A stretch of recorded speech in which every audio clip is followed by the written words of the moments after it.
कफ़ील साहब का मैं इस्तकबाल करती हूँ अपने सारे तमाम जो हमारे यहाँ सीनियर लीडर हैं उनको लेके। इनको तो मुझे लगता है इनका तारुफ कराने की ज़रूरत नहीं है।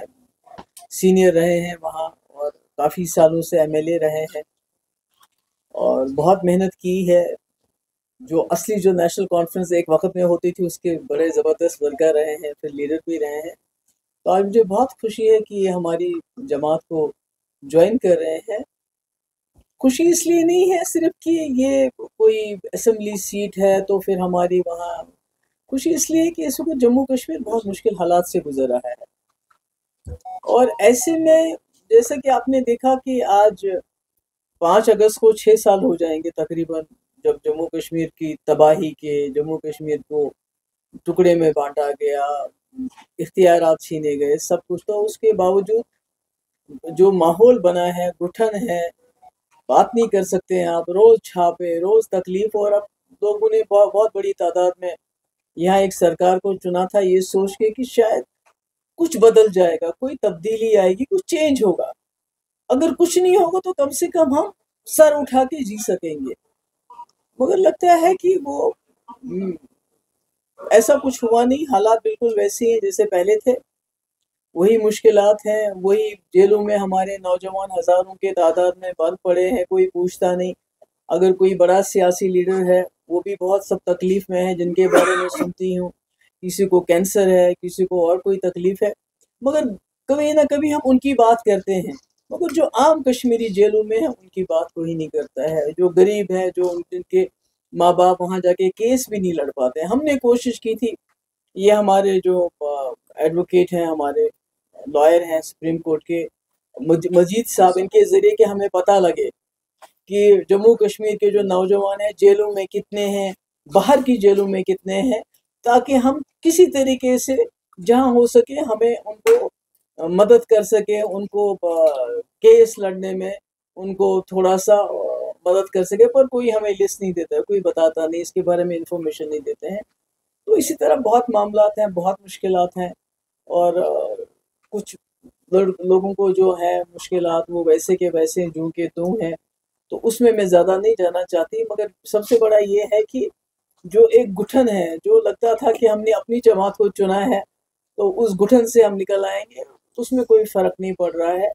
बदकिस्मती से जो सरकार बनी है वो ज़्यादातर यही है कि पटवारी की ट्रांसफ़र मैं नहीं कर सकता, वीडियो की ट्रांसफ़र कौन करेगा, एलजी साहब करेंगे कि हम करेंगे, उसी में फंसे हुए हैं। बाकी नुकसान जो हो रहा था माइंस का, हमारी जो रेत बाजरी, हमारे दरिया खाली किए जा रहे हैं, एनवायरनमेंट बर्बाद हो रही है, बिजली दिन ब दिन महंगी होती जा रही है, गरीब की कब्र जो है टूट रही है, बहुत मुश्किलात हैं, उसमें कोई इजाला नहीं हुआ।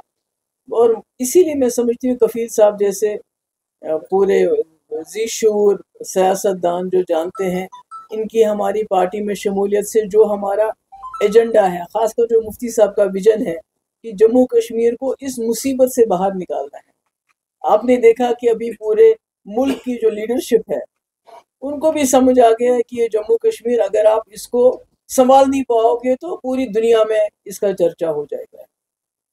जैसे हो रहा है, जैसे हुआ, जैसे जंग के दहाने से हम लोग वापस आए।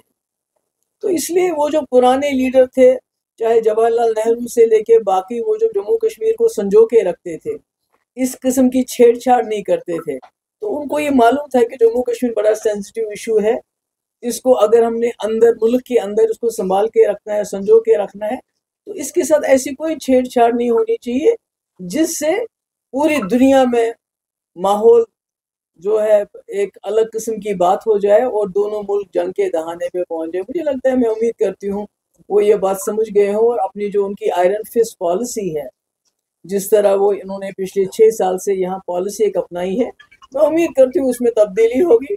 और इसमें कफील साहब जो है, जैसे लोग जो हैं, मुझे पूरी उम्मीद है इनके आने से हमारी पार्टी और मजबूत होगी, न सिर्फ उस इलाके में बल्कि पूरा जो हमारा नॉर्थ कश्मीर में, उसमें इनका अपना एक असर रसूख है।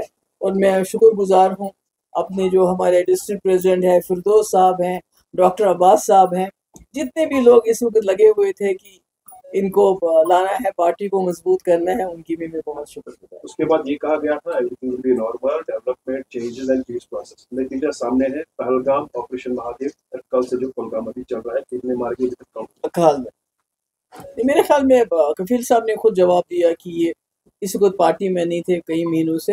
पर मैं समझती हूँ कि जो पूरे जम्मू कश्मीर में जो नेशनल कॉन्फ्रेंस के साथ जिस वजह से लोग जुड़े हुए थे, जो एक आइडियोलॉजी लगती थी कि इनकी कोई ना कोई ये प्रो जम्मू कश्मीर है, ये एक वक्त में लगता था। तो मुझे लगता है कहीं ना कहीं लोगों को समझ आ गई है कि ये प्रो जम्मू कश्मीर नहीं है, प्रो पावर है। मतलब 1947 से लेके 53 को देख लीजिए, फिर 1975 को देख लीजिए, अकॉर्ड को देख लीजिए, 87 के इलेक्शन में रिगिंग को देख लीजिए। तो कहीं ना कहीं मुझे लगता है कि इनकी जो आइडियोलॉजी चली थी वो कहीं ना कहीं पावर आइडियोलॉजी बन गई। और आज इस मामले में जो पीडीपी का एक कांस्टेंट रहा है, चाहे हम पावर में थे, चाहे कांग्रेस के साथ थी, चाहे बीजेपी के साथ थे, चाहे अकेले थे अपोजिशन में, तो हमने कभी अपना आइडियोलॉजी नहीं बदली। हमने कभी ये नहीं बदला कि हमारी पार्टी जो है जम्मू कश्मीर के मसले के हल के हवाले से काम करना चाहती है, जम्मू कश्मीर को उस खून खराबे से निकालना चाहती है, मुश्किलात से निकालना चाहती है। हम कहीं सरकार में रह के एक बात और सरकार से बाहर दूसरी बात नहीं करते।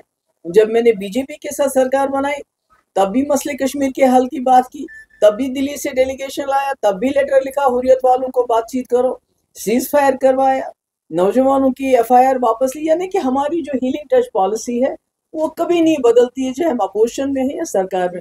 मुझे लगता है लोगों को धीरे धीरे वो बात समझ आ रही है और इसमें कफील साहब भी समझते हैं। इन्होंने एक ऐसी जमात में काम किया, इतने साल काम किया, तो कहीं ना कहीं इनको भी लगता है कि आज जो है पीडीपी की जो आइडियोलॉजी है वो शायद जम्मू कश्मीर के लिए जरूरी है।